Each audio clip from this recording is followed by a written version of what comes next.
You're listening to KOHS-OP Hot Springs, 102.5 FM. And this is Big Ben and Company here with you. Everything sometimes with Big Ben and Company. And I'm here with you now to bring you into, well, another state of consciousness. Brian's been telling you about the history of slavery. What a thing, what a horror. But there are slaves even today. Millions of people are enslaved financially, economically, or by their own, well, actions. The people in our prisons, I go to the prisons often. I've been doing work in prisons since 1963, so that's about 55 years. And I have a foundation of which I'm the rector, the director, the original medieval term for that. It's called Clarion Call. The call of freedom. But Frederick Douglass, one of these slaves, a man born as a slave, for whom his learning of the alphabet and learning to read and write was virtually a death sentence if any of his masters had discovered it, who did escape and became one of the most eloquent spokesmen for freedom and liberty in the history of mankind, and particularly in our country. And he said the answer to freedom, to answer to slavery, is not simply freedom, it's education. And I worked with someone named Angela Davis, who has a foundation, and she says the same. The answer to incarceration, she works in the prisons as I do, is not freedom, it's education. We work in Clarion Call and in Happy Destiny Homes, by the way. I want to thank you out there, Clara and Rick and Vicki and Liz and Mark and Jeff. I don't know if you're listening to this program. I don't know who listens to the program. And Mike out there, who's just a great soul guide for all of us. Thank you for all that you've done. And Donnie Scott for helping us get started with Happy Destiny Homes. The last line in the last book of Alcoholics Anonymous is, and surely some of you will meet some of us as you trudge the road of happy destiny. And the happy destiny for many is not freedom, but we do everything in our power to bring it to pass that people will have freedom of choice, dignity, and not be enslaved by some dogmas of some ancient kind of religious mechanisms and machinations like the pater familias, divine right of kings, that came out of the Holy Roman Empire, and unfortunately with Constantine and the Nicene Creed, which actually rewrote much of what the man Jesus Christ had written in the Sermon on the Mount and the Lord's Prayer, which originally stated, O source of all being, show me how to be in harmony with your design for the world and for the universe, not this their father figure, which is often, I believe, synonymous with the fasces, the rods, the beating into, driving people into doing. That is not what I see as a liberating religion. I go to the Universalist Unitarian Church. There was a wonderful member of that organization named Thomas Jefferson. He, when he wrote the Declaration of Independence, was basically saying there are certain unalienable rights, the right to life, liberty, and the pursuit of happiness, and free thinking. I met Orlovsky today with the Skeptics organization that is also free thinking. The basis of all medicine and science is skepticism. Show me, prove it, let's see what you got. And what we've got today is another presentation that we want to give thanks and homage to those people in Happy Destiny Homes and Clarion Call. As I mentioned, Vicki and Clara and Liz and Sandy and Donnie and Jeff and Mark and Rick and Clara, all these people that help people find their dignity and their identity and their vocation and their calling to help others. And Jackson House, of course, I keep singing their praises. They give away over $300,000 in free lunches every day at noon over there across from Walgreens drugstore on Malvern, next to the cop shop. at the junction of Grand and Malvern, and they are always helping people, giving them pantry packages worth $60 to a total cost to them of over $700,000. In other words, $1 million each year they give in meals, but they give hundreds of thousands of dollars otherwise in help, in hygiene packages, with everything from sanitary napkins to diapers to toothbrushes to you name it. They're trying to help people, and they help them pay their utilities. There's, of course, there's Shalom House, that is a house that takes people in and helps them get started, and Quapaw and Father's House, and of course Potter's Clay, which does so much for women who have children. Barb's House used to provide that through Quapaw, and Barb was with us for a while, and good luck to you, Barb, wherever you are, and what you're doing is always helping others. Castro out there, I think, and the point is that many of these people are working through the 12-step programs of Alcoholics Anonymous, Narcotics Anonymous. I've been active in both of them for over, 36 years, clean and sober. If you want to know how to do it, ask me, I'll tell you. I'll take you to some meetings. I'm I cannot believe how much it has changed my life and changed the life of others. There's the Samaritans. They are wonderful people who take in men and help them to stay away from alcohol and drugs, and they do a lot of gospel singing, and it doesn't harm anyone. And all God's children got to have shoes, and got to have some place to sleep, and got to have something to eat.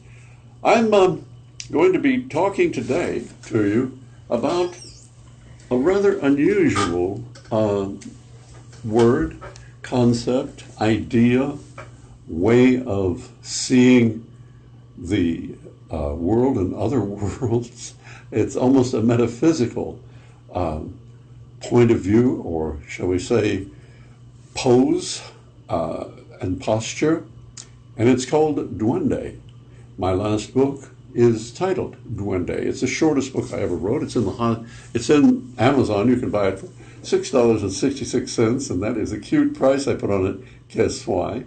Because it is not in any way, it is everything. It's open, it's free thinking, it's it's about what happens when you are at the point of almost losing your life, and then you are given your life, and you say, Shazam, voila, oh, ha, ha. So that's what it is. It's even greater than an epiphany. How can I say it's greater than an epiphany? Well, it is a kind of epiphany. It's a new awakening and a new awareness. I first read the essays called Duende by Federico Garcia Lorca, the Spanish poet, who was murdered by the fascists, who was murdered by the forces of Francisco Franco, who allied with Hitler, got the Condor Division to bomb the people, first civilian bombing in Guernica. And then he was murdered by these people because he sang so much freedom and so much joy. His great pals were Salvador Dali. They were very close. Well, they were lovers, and Salvador Dali was his mentor. The other mentor was the poet Jorge Guillén, who wrote Tu Niñas en Menton, the last line of which is what took me to Spain. Sí, tu niñas, ya fábula de fuentes. It took me to those fuentes, those fountains in Retiro Park and elsewhere, which the Arabs had when they ruled Spain, which was almost 800 years. They always had a great worship for water, the oases, but there was always the water flowing. And the fountains were the things that, Garcia Lorca compared to his use of childhood visions, resurging those visions, re-projecting them into the air to then just be recirculated again into the consciousness and another unconsciousness, rather like the waters we have here in hot springs, folks. Hot springs, those waters have been percolated over 4,000 years in the bowels of our Mother Earth, of Gaia, Oestra, and it is what we drink and are revitalized by having gone through all the crystalline constellations of magical creation in the bosom of Mother Earth. Oh, do I sound rhapsodic? Well, it's because I'm going to be talking to you about Duende today. I'm going to be talking about Duende, and I'm also going to be playing some music from the Andalusian world.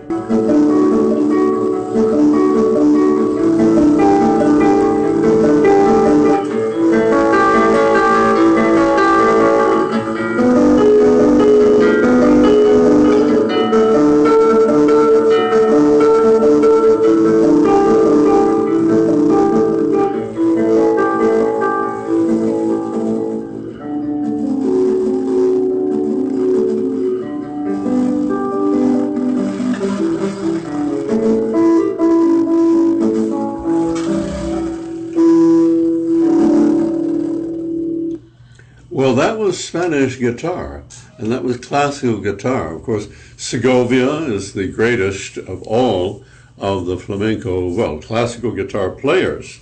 But flamenco is the word that is used for that kind of Andalusian music, which is the music that can be then adapted to the dancing and the singing of the gypsies, the gitanos. And I love the way they say, soy gitano, and it comes in your face with an explosion of fricatives and cacophony. And the joy of the flamenco music is that flamenco is the word for Flemish. The Flemish people, that is the people of Belgium, who make the tapestries. That is what this music refers to. It is Mozarabic. It is a combination of the strains of music from the Arab world, from the Hebrew world, from the Greek world, from the ancient African rhythms and of North Africa. Remember, it was the North Africans, the Moorish people of Morocco, who ruled Spain for over 800 years. And so much of the culture there, they refer to themselves as Oriental. They refer to anybody beyond the Pyrenees, that is, into the border of France, as Occidental.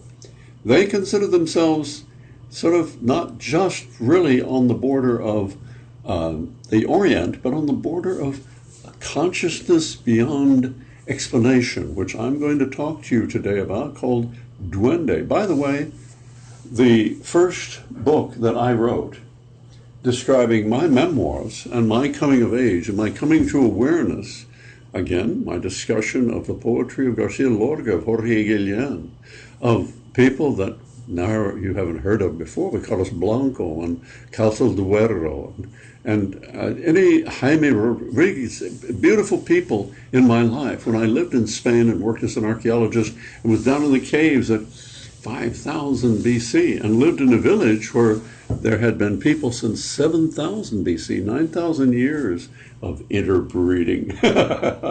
Yes, and we had our dwarf, we had our deformed, they considered it. They're very lucky if you're a village with a dwarf. I remember I started reading Garcia Lorca at that time and had decided I must go to Spain and interrupt my studies of American and English literature. I was well on my way with Dr. Andrew Wright, and I came under the influence of, well, Claudio Guillén, the son of Jorge Guillén. Claudio, who later became, after he was there with us, he became chairman of the comparative literature department at Harvard University, and he was also the executor of the entire Garcia Lorca estate, because his father was considered by Garcia Lorca to be a father to Federico Garcia Lorca. Well, that's where it all started, and that's where I began to think about these very elementary and elemental, these very essential and quintessential issues and ideas and notions and powers and influences, and the cante hondo, deep, deep song that is beneath articulation. It is in the blood. It is like the powdered glass in the bloodstream. What a strange remark, that Garcia Lorca. I'm coming out with a new book, two new books. The one I've been working on 8 years, which is called Tantric Spice. That's really kind of nice, isn't it? Tantric Spice. That's my life, most of my life, from times I was working with the original SEAL team, the Black Panthers, Herbert Marcuse, outrunning the FBI, CIA, protesting the war, living with Jim Morrison. I've had a very curiously funny, speckled, patchwork quilting life, and I've survived, and I am flamenco. That's why the first book of my memoirs was called Flamenco Fugues, because it is a flamenco, a tapestry, a patchwork quilt of my fugues, my departures from reality, from the main context, and my returns back to the being here now. I want to tell you what Garcia Lorca said in his essays that I first read in 1965 when I'd started graduate study for my Doctor of Literature at the University of California. And it took me until, 2015 to write the book, the shortest book I've ever written, called Duende, which is only 75 pages long. It's in the library, and you can get it on Amazon. Garcia Lorca began this essay by saying, well, between 1918 and 1928, I was in the Residencia of Estudiantes in Madrid, having completed my study of philosophy and letters, and attended over 1,000 lectures, and that is not where I learned what I know best, which is, as he said, I want to see if I can give you a simple lesson on the buried spirit of saddened Spain. You frequently hear people say, well, that has much duende. Well, Manuel Torre, one of the great artists of the Andalusian people, said to someone who sang for him once, you have a voice, you understand style, but you'll never, ever succeed because you have no duende. He also said on hearing Falla play his own Nocturno del Generalife, he spoke in this splendid sentence, all that has dark sounds and it has duende. There's no deeper truth than that. The dark sounds are the mystery, the roots that cling to the mire that we all know, that we all ignore, but which becomes the dark sound of the Spanish people. Goethe said, speaking of Paganini, that he had really defined a mysterious force that everyone feels and no philosopher has explained. He said there's no deeper truth than that. It is that mysterious force, that dark, dark sound that everyone feels and no philosopher has explained. Duende is a force, not a struggle, not a thought. I heard an old maestro of the guitar say, Duende is not in the throat. The duende surges up inside from the soles of the feet, meaning it's not a question of skill, but of a style that's truly alive, meaning it's in the veins, meaning it's of the most ancient culture of immediate creation, the mysterious force that everyone feels and no philosopher has explained, the spirit of the earth. The same that scorched Nietzsche in his search for the outer form and the Rialto Bridge in Bizet's music without finding it, without seeing the duende he pursued actually had leapt from the Greek mysteries to the dancers of Cadiz. From the Greek dance, the Greek mysteries, that's the Dionysian cults, the Dionysians, to the dancers of Cadiz. And the headless Dionysiac scream of Silviero. So I don't want anyone to confuse a duende with a theological demon of doubt, the one that Martin Luther, in his Bacchic fury, hurled a whole pot of ink at. It is not the Catholic devil, destructive and of low intelligence, who disguised himself as a bitch to enter the convents. No, the duende, I mean, is secret and shuddering. But it is descended from that blithe demon of Socrates, whom it scratched at deeply and indignantly on the day when he drank the hemlock. What a way to put it, Garcia Lorca, Federico. That is what was scratching at Socrates. We've always wondered, why did he...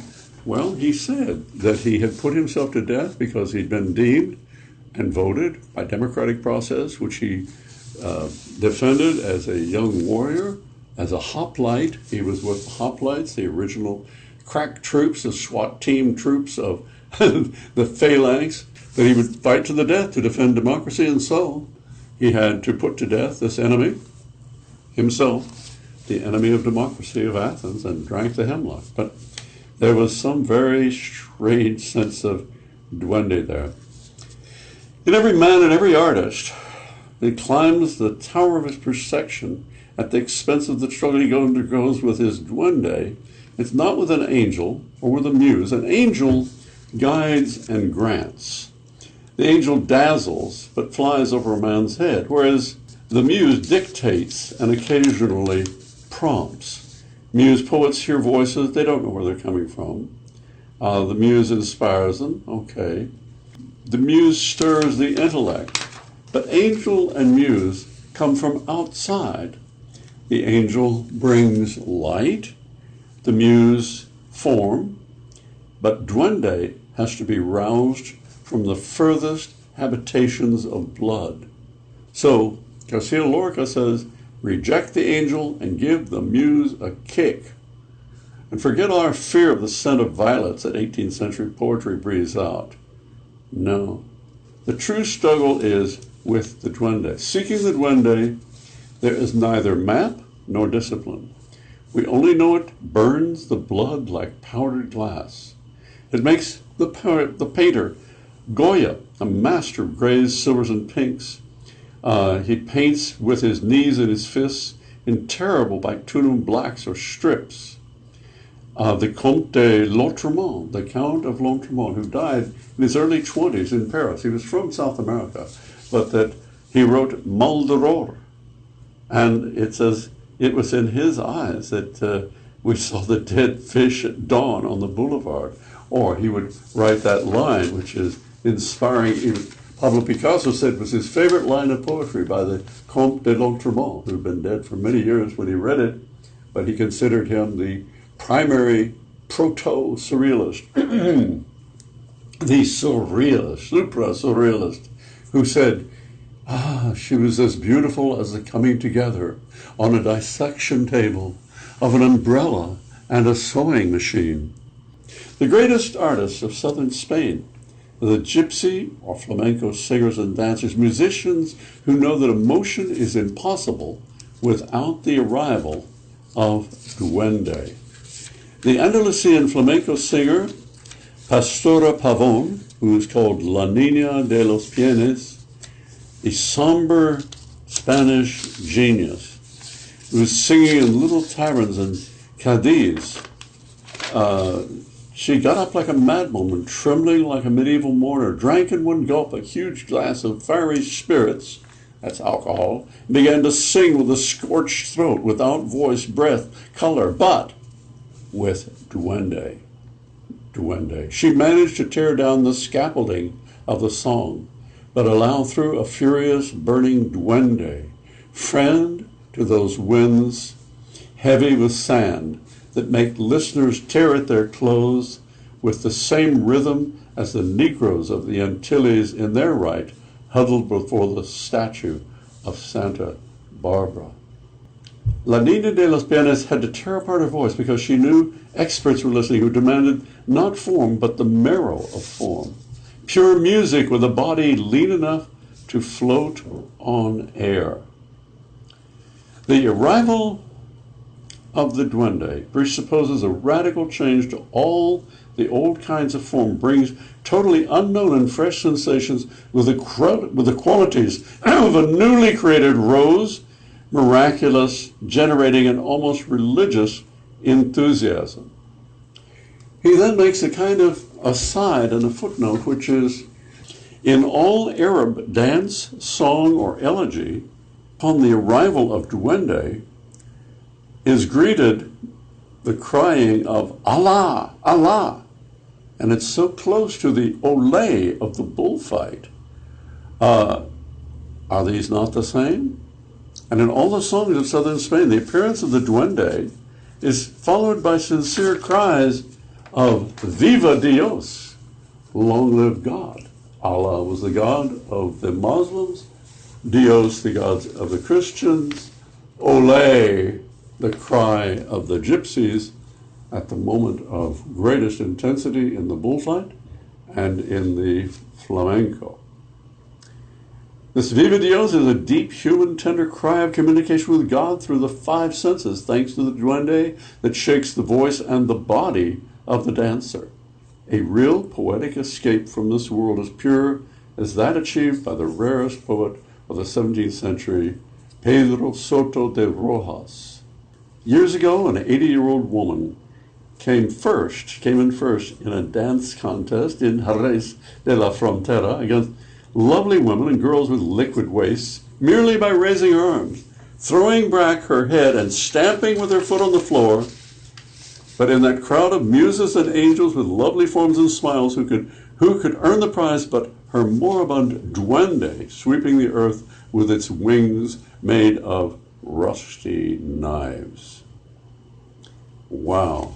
Spain is at all times stirred by the duende. It's a country of ancient music and dance where the duende squeezes out those lemons of dawn, a country of death, a country open to death. The blood of my womb covers the stallion. The stallion's hooves throw off sparks of black pitch. Friends, I am done for. I've 3 scarves inside me, and this one makes 4. The man, as he's being carried out, having been killed by the bull in the bull ring.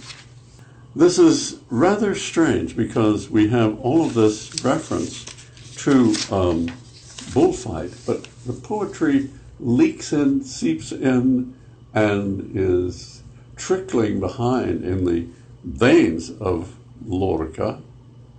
If you're my pretty lover, why don't you gaze at me? The eyes I gazed at you with I've given to the dark. If you're my pretty lover, why aren't you kissing me?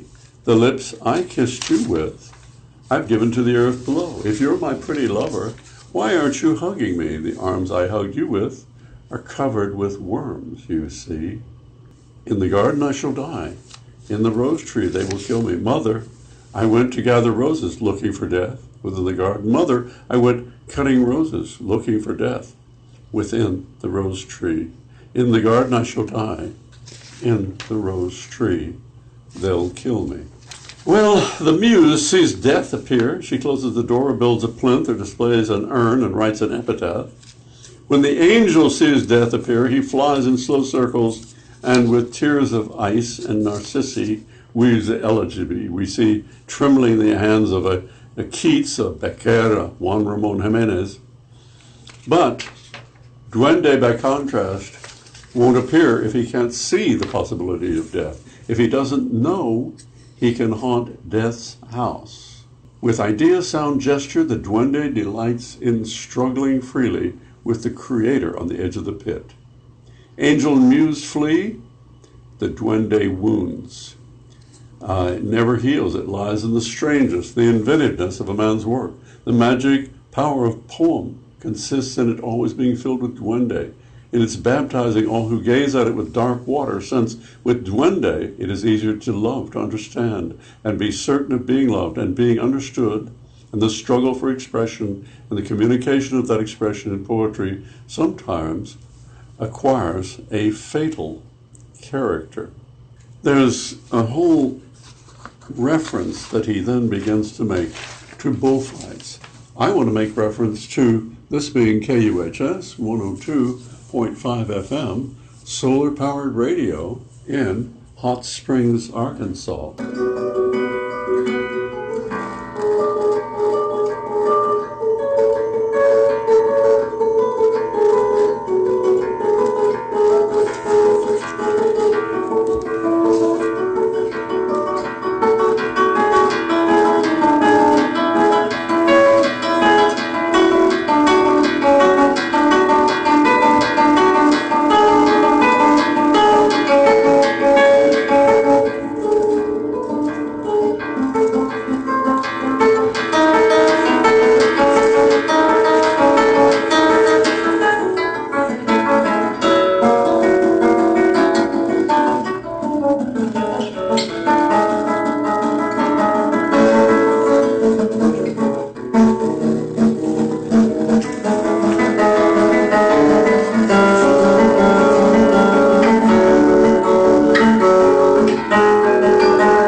flamenco deep, deep, deep in our being.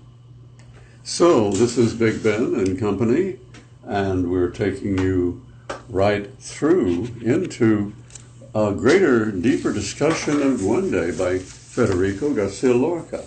Duende loves the edge, the wound, and draws close to places where forms fuse in a yearning beyond visible expression. The bull ring. The bull ring is a kind of mass where the god is sacrificed and he's sacrificed to and adored.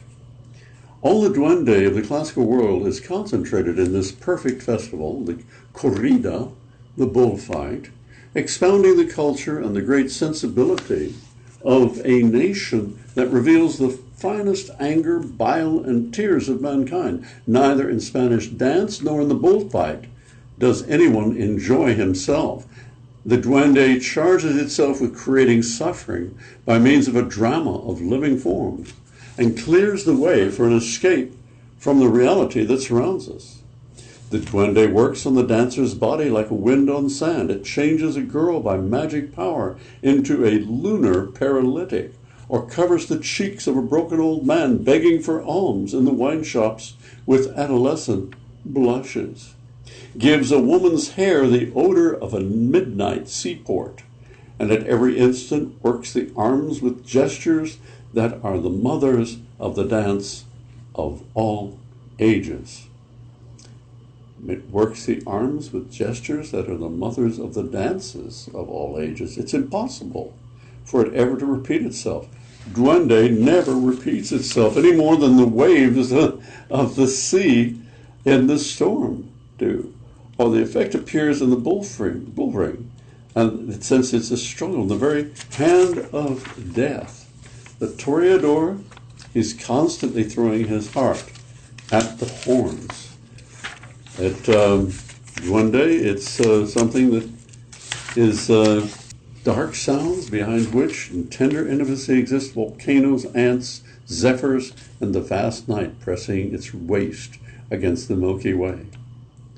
Dark sounds behind which in tender intimacy exist volcanoes, ants, zephyrs, and the vast night pressing its waist against the Milky Way. The spirit enters in search of new landscapes, a child's saliva, crushed grass, Medusa's veil, announcing the endless baptism of freshly created things.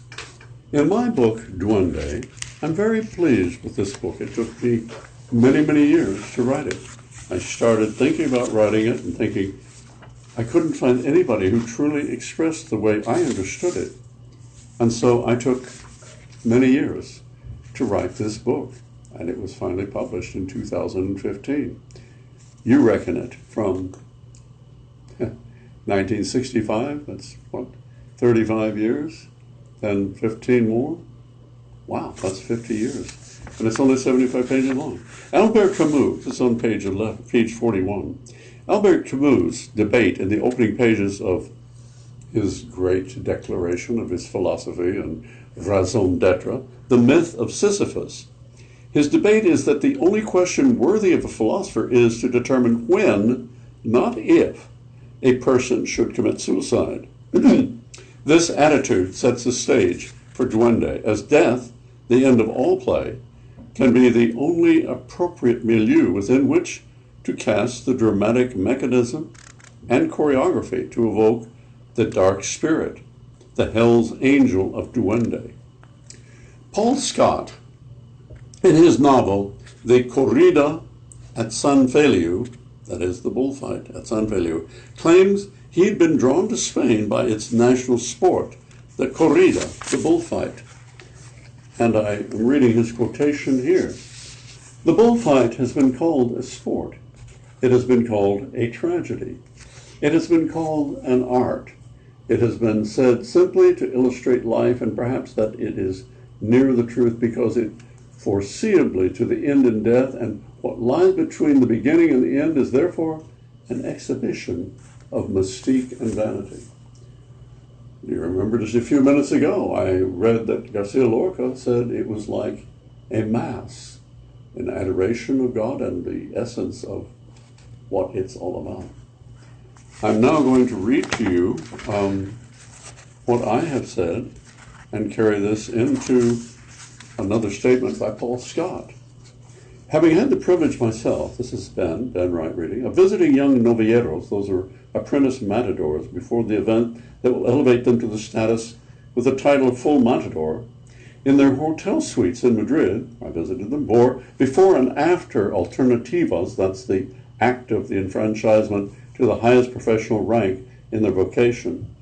During the San Isidro Holy Week of Easter, there is an ambiance of the duende in the preparatory process of their dressing, strikingly similar to that of a Roman Catholic priest before the performance of High Mass, and reminiscent of the donning of armor by young pages and squires on the night before ennobling to knighthood, in the medieval chivalric setting in chapel and castle. Whereas the novitiate knight must spend the entire preceding night in the sacred confines of a church in close proximity to an altar and its sacramental ornaments, in a ceremony designed to engender his discovery of his dawning identity. This human chrysalis thus cocoons himself in his warrior's armor before daylight propels him to the ceremony, dubbing by sword on his shoulders, proclaiming his entry into knightly brotherhood, henceforward a gentleman, a peer of the royal realm, wherein he dons spurs on his boots, which declares to the world that from this moment on he shall always be mounted, riding, rather than marching into battle, to serve his soldierly duty to his land, his lord, and king, and queen. Compare this to the novice bullfighter, called a novillero in Spanish, prays to his lady, the Virgin Mary. The icon of her image is always on an altar in this room, as he is a devout Roman Catholic and may be delivered into the kingdom of heaven this very afternoon if the killing thrust of the bull's horns so decree. He enters the arena of the corrida, the bull ring, only a short time thereafter, just before 5 p.m., as if he may be marching to his own execution, or spiritual as well as physical transformation. In the faena, F-A-E-N-A, those final passes he makes with the last cape, the muleta, folded over the sword when the bull's horns may graze or brush so directly on his lower torso, I have witnessed after some corridas the bruises, abrasions, and even cuts in the lower abdomen and rib cage, which were inflicted against the torn and tattered suit of lights, that gaudy, glittering costume worn by the matador, when I have been privileged to accompany these men after such encounters. These close encounters, verging on fatality, may or may not be observed in their critical aspect by many in this audience at the corrida, but they must be received and endured by the bullfighter who desires to display and illustrate the closest possible brush with death in that ring. A quintessential demand to achieve what will be applauded and acclaimed with a shout of "Olé!" of duende by the aficionados, who recognize just how close has been this kissing with death itself. The bullfighter's ritual of dressing for the corrida, the fitting of the sacred suit of lights to the upper body, is strikingly similar to that of a priest preparing his sacramental raiment before going to preside before the church's altar to perform the rites of the Holy Mass. Each sacred fold in the garment is kissed and blessed as the novillero, matador, kneels before his makeshift hotel altar, where a cross, chalice, and icon of Mary are addressed with every sacramental gesture of dressing. The duende in this instance is a process composed of an ordained assembly of steps and movements within a constellation in the galactic vibrations which are building to a crescendo to explode in that moment when the concordant acknowledgement is the shout of "Olé!" Or would it be Allah? Paul Scott describes in an anthropomorphic tableau what could be another sensation deriving from such confabulation of this phenomenon. This is Paul Scott in the Corrida de San Felio, going on to tell you, his idea, the Duende. And I think of my own Duende, he's speaking here, as a little black hunchback who draws pictures on the walls of his dungeon. When I find the pictures moving, he shrieks with laughter. When I find them comic, I hear him weeping in the straw. There's a chain on his leg. There's one part of the dungeon wall he can't get at to draw pictures on. I shout at him to break the chain. He curses me and tells me to break it myself. We both bleed from the strain. The book I would write is the picture he would draw on that part of the wall. You wouldn't recognize them as the same, but he's got to. If he does, the chain is broken and he leaps across the page too quickly for you to see anything but his shadow. He draws his pictures and I write my words, then you feel him. To the Duende, the physical world is bare, ugly, beautiful. He is naked, disarmed, crippled, aching with the pain of his imprisonment and his deformity. What is inanimate in the world, trees, hills, mountains, they kill him with their tranquility. At night, the universe looks intolerable to him, unbearably indifferent. There's nothing he can do to molest or change or halt it. What he paints or draws or sculpts or writes is done with this knowledge, but to make his life bearable. But it is only paint, only words, only thought, only imagining. It is an artifice, a malformation, a malpractice, a mask, a joke, a game. If he's lucky, some of his games are good enough to be handed on as proof of what can be done when you play the game hard enough, well enough. Ooh, that is Paul Scott. Wow, Duende. Ooh.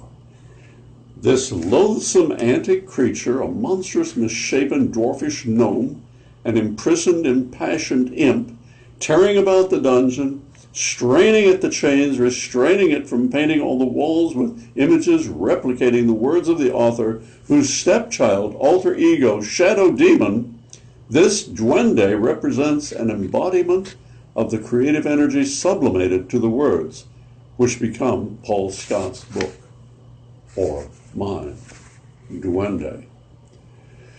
Can you perhaps begin to sympathize with Ben Wright, in his agon? By the way, the basis of the word agony, agon is play in Greek. Agon is play. Agora is the central market, agoraphobia, feeling frightened with all that play going on, all that agon, and agony, ooh. I have played with words, I have been plagued with words, I have displayed words in poetry. And I am getting ready to publish another book of poetry, which is to be called Glancing Blow, a petit mal that is suffered, or was suffered, by Parzival. And I mean to go on to play some more music for you. And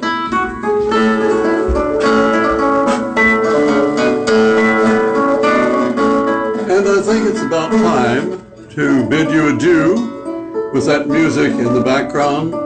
Big Ben and Company will come and see you again next week.